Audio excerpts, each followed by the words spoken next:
So one of the authors of the study I'm referring to here in terms of how you would do this to minimise the access of young people to any kind of vape, but at the same time allow access to nicotine-based vapes for current smokers who wish to give up. One of the authors of the study is Dr. Colin Mendelsohn. He's the founding chairman of the Australian Tobacco Harm Reduction Association, and he has been lobbying to try and get people to stop smoking as long as he's been doing medicine. I have him on the line. Dr. Colin Mendelsohn, good afternoon. Good afternoon, Brian. It is one of those ones that you and I had talked about prior to the introduction of the prescription model that I referred to, and we basically chapter and verse went through and predicted entirely what was going to happen. We've seen it play out now. It's got to a point where it is out of control, and that I use that in inverted commas, in terms of kids getting access. What sort of measures should the government introduce to facilitate both of these things, to allow access to vapes for adult smokers who wish to give up, that's nicotine vapes, but at the same time keep them away from kids? How should we be doing it?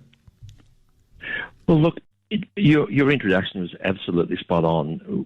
We did predict exactly this scenario, which we're now in the middle of, and it was a very poorly thought through and very rushed strategy, which was never going to work. The aim of this exercise was to make these products available for the adults who need them to quit. And look, these are the most effective quitting aids we have, and they're the most popular, and we want adults to use them to quit. Now can we just hold you there, Colin? I've spoken with the members of the AMA, for example, about this issue precisely, and they just flat out deny that. No, well, look, there's a lot of fear and misinformation about vaping for a whole range of reasons. Yeah, but it shouldn't be coming from the AMA, shouldn't it? It shouldn't be coming from the Australian Medical Association. Well, that's right. Look, the research is very clear. There was a Cochrane review recently, and that's the highest level of evidence for whether a treatment works. And they concluded that there was a high certainty of evidence that vaping is more effective than nicotine replacement therapy. And that's gums and patches. And another review by the National Institute for Health Research in the UK compared all the studies of treatments for smoking treatments, and concluded that vaping was the most effective, more than the pills and more than NRTs. So, look, there's no question that these products work for many people who otherwise can't quit, and they're life-saving for smokers. Which is meant to be the objective of all this, isn't it? To try and, I mean, and I say as a sort of former smoker, occasional relapse, but a former smoker, that that's not true. They keep telling us that that's not true, and there are literally hundreds of thousands of Australians whose lived experience suggests entirely opposite of that. That it is effective in giving up smoking, vaping. Well, there are 1.3 million vapers in Australia, and there's 82 million at least in the world at the moment. And as you say, the lived experience from people who have tried repeatedly to quit with other treatments, which are not very successful, have tried repeatedly and failed, and then switched to vaping and had, for many, a miraculous success.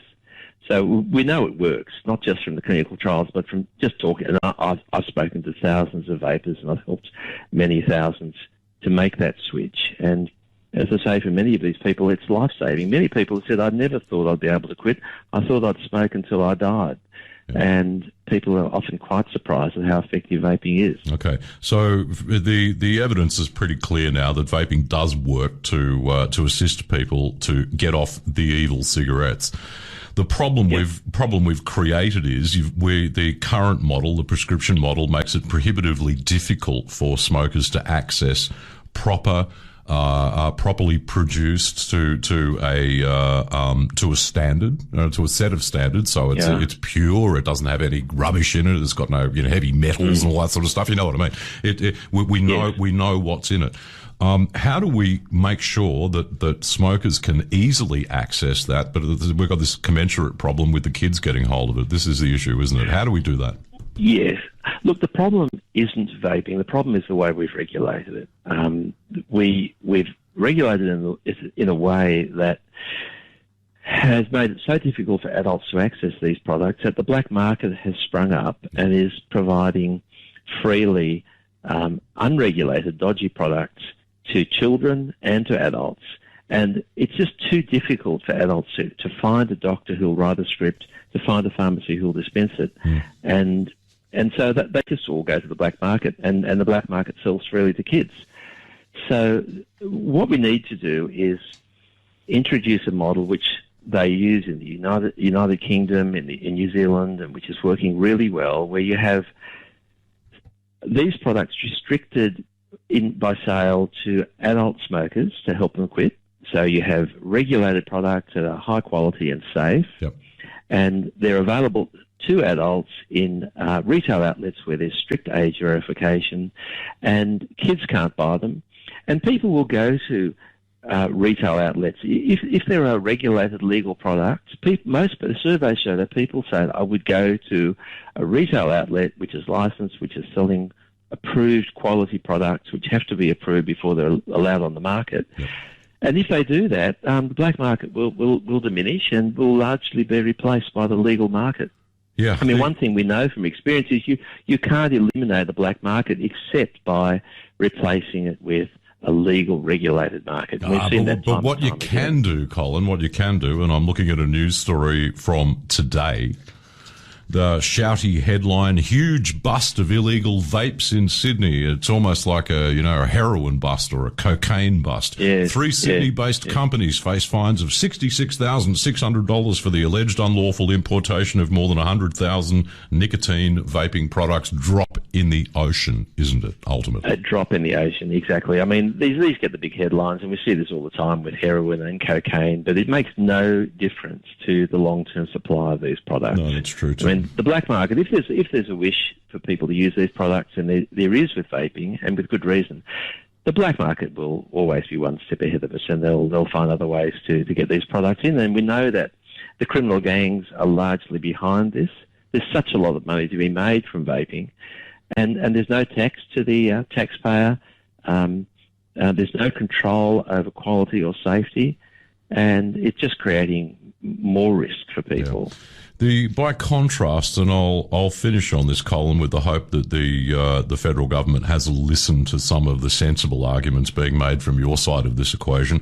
I notice in the UK they are now handing out free vapes, nicotine vapes, to pregnant women to encourage them to stop smoking during their pregnancy. Their government is giving them vapes for free. Why aren't we doing things like that here? Yes, look, I mean, what they've recognised in the UK is the enormous potential of vaping to improve public health. And look, they've still got 5.5 million smokers, and not all of them have tried vaping. So they've said, look, what's the most effective way to help people quit? Let's get some of these people to try vaping, and you can be quite certain that a lot of them will make the switch and give up deadly cigarettes. And they put their money where their mouth is. And they've seen it work in the UK. Smoking rates have dropped dramatically since vaping became available, and in New Zealand. So we know it works. And I was looking products out there. Yeah, Colin, I was looking at the figures out of the United States for high school smoking, and it is basically flawed. There's almost none. Exactly. As the young people are picking up vaping instead, which is 95% safer than a cigarette, according to all the studies I've seen. The smoking rates in the US high school system are virtually non-existent now. Well, that's right. I mean, there's this myth that vaping leads kids to smoking. Well, as vaping rates have gone up in the US, smoking rates have plummeted, and now about 1% of kids smoke. And it's smoking that's going to kill them. A lot of most of the vaping, certainly by kids who have never smoked, is just short-term, it's occasional, and it actually does very little harm. And actually very few of them become addicted to nicotine. So we know it's doing little harm, and what it's doing, more importantly, is diverting kids away from smoking. And that's what we want, because that's what's going to kill them, not the vaping. Too true. Dr. Colin Mendelsohn, I can only hope that after all this time, the powers that be in the current health department and the TGA and others with a vested interest in this, I'd like the AMA to change their position and hopefully we'll get some common sense, but I'm not confident that that will happen at the moment. It will happen, but not just in the short term. Okay. I mean, this will just get worse and worse, and eventually they will have to accept the reality and the evidence and the experience that we're seeing from overseas. Colin Mendelsohn, Dr. Colin Mendelsohn, I very much appreciate your time today. It is always good to chat about this issue, and no doubt we will talk again because, as you accurately predict, it's going to take a fair while for some sense to appear in this policy area. Thanks so much for your time today. Appreciate it. Brian, thank you so much.